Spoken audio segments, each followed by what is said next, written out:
Actor Ed Begley Jr. is Hollywood royalty, son of Oscar-winning actor Ed Begley. Ed has always wanted to follow in his father's footsteps. Begley has been in the industry for 46 years now and still going strong. In his new memoir, To the Temple of Tranquility and Step on It, Ed takes a deep dive into the ups and downs of family, addiction, activism, and redemption.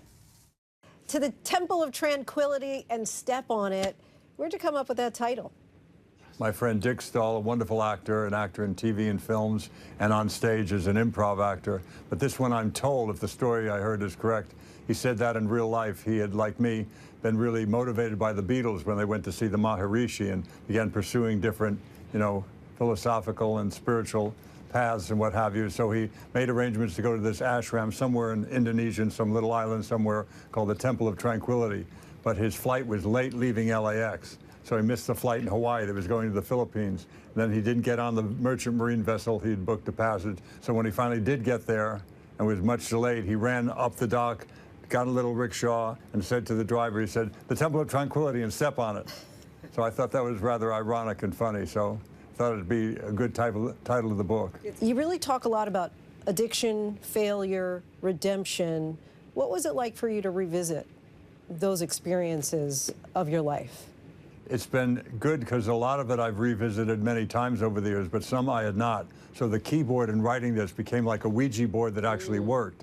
I started, taking notes for the different chapters in the book just to give to somebody else, to maybe my kids to archive so their kids, my grandkids, could know about my life, my father's life. And something I hadn't thought about in 30, 40 years just came to my mouth and came to the keyboard. You mentioned your father, Oscar winner Ed Begley. How did he really shape your life and your character? My father was an incredible influence on me, very positive influence, because he was a guy that had made it as a factory worker in his 40s as an actor. He wanted to be an actor his whole life, but it didn't seem to be in the cards for him, so he worked hard and continued to work at a factory in Hartford, Connecticut, where he was born, called the wire mold plant. And then he started to work in theater and then finally went to New York, made a career in theater and in radio and finally in films and TV. He was a very successful man in nearly every part of his life. I really loved my father. Tell us about your mom and how you learned, just going to get your driver's license, that the woman you always thought was your mother really wasn't your biological mother. It was a big shock, and there was no big father knows best moment involved when I learned it. We had gone to my dad's business manager's office, and he had to get that document that you need to get your driver's license, the birth certificate. Hand it to me. I'm writing in the back of the car. I figured I better look at it, see how they wrote these things back in 1949 when I was born. Did they do it with a quill and some ink and from an ink pot? I mean, what does this look like? And then I saw on the birth certificate, there's no mother's name.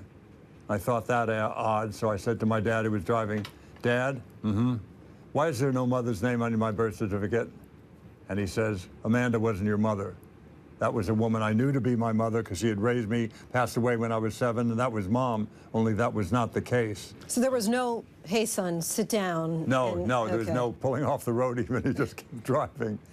My dad certainly had his great attributes, but dealing with those kinds of things was not one of them. So you never asked why they didn't tell you? Why didn't they tell you from the beginning, Sandy's your mom? That's a good question. Everybody's gone now. I don't really have an answer for that. So you never asked? I never asked. You didn't ask certain questions in my household. I learned that my brother Tom was not my brother fairly late in life. My aunt got drunk one day at a party at my house and went over to my brother Tom and said, "You're not really my nephew, you're my son. Your dad raised yours," and she was drunk and she told him this. He went to my dad and it turned out it was true. I didn't learn that till I was about 25 years old. We were good at keeping secrets. And that's what happens when you numb things with drugs and alcohol. You think things should be kept under lock and key, and maybe they shouldn't. You talk about the alcohol and the drugs, and you really credit John Belushi for being your savior. He was. And how so?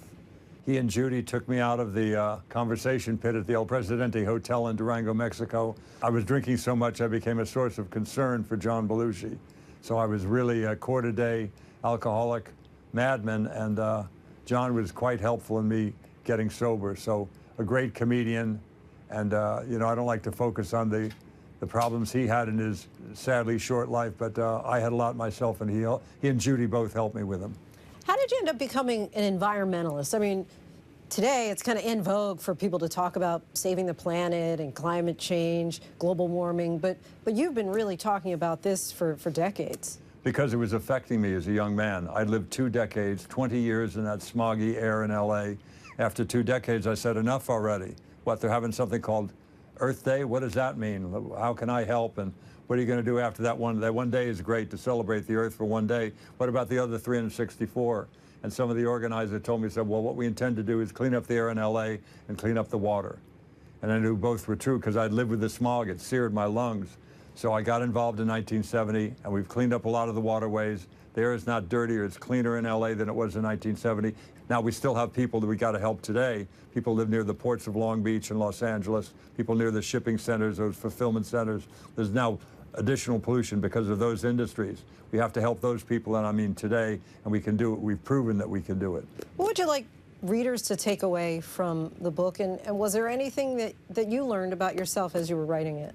I learned some lessons about addiction. I certainly was addicted not just to drugs and alcohol when I got well in that area, then I had other addictions, gambling and philandering, that were problematic in my life. So I sought help and got well in those areas too. And also, just philosophically, I devote a certain amount of time talking about getting serenity in some manner in your life. Ed's new book, To the Temple of Tranquility and Step on It, is out tomorrow wherever books are sold. Hi everyone, George Stephanopoulos here. Thanks for checking out the ABC News YouTube channel. If you'd like to get more videos, show highlights, and watch live event coverage, click on the right over here to subscribe to our channel, and don't forget to download the ABC News app for breaking news alerts. Thanks for watching.